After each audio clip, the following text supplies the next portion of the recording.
Donc là, nous sommes à la rue de la Fosse, à l'angle de la petite rue de Guérande, hein, cette petite rue qui rejoint finalement la rue Crébillon.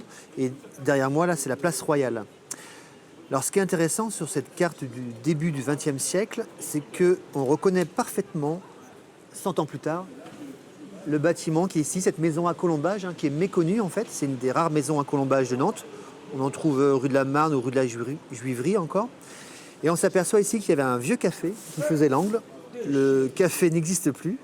Et juste à gauche, un magasin de chaussures qui s'appelait Au Chaboté.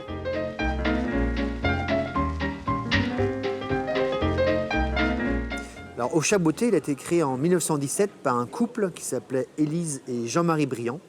Et leur spécialité, en fait, c'était les sandalettes. Les sandalettes, et ils avaient une paire de chaussures qui s'appelait les chaussures sans gêne, qui étaient composées de soufflets à élastique sur le côté, hein, c'était une révolution. Et on pouvait les mettre surtout sans lacets, un peu comme des sabots, quoi. Et longtemps, ils en ont vendu à tel point, ça marchait tellement bien qu'ils avaient une usine rue Menou, qui est près de la place Viarme, où ils employaient 85 personnes. Hélas, en 1934, elle va brûler et le couple va vendre son magasin qui va être repris par un monsieur Henry et puis plus récemment par un monsieur Dutet qui lui-même va le revendre voilà, au milieu des années 2000. Aujourd'hui, on ne vend plus de chaussures mais des vêtements.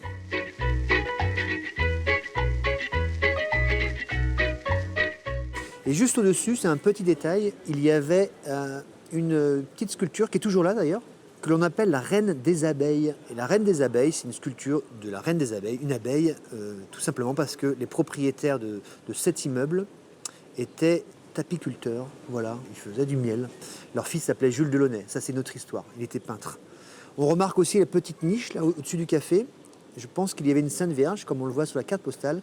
La Sainte Vierge a disparu, hein, donc avis aux bonnes âmes, si quelqu'un veut remettre une Sainte Vierge, ou un petit Casimir aussi, comme on en trouve un au Bouffay, ça peut être rigolo.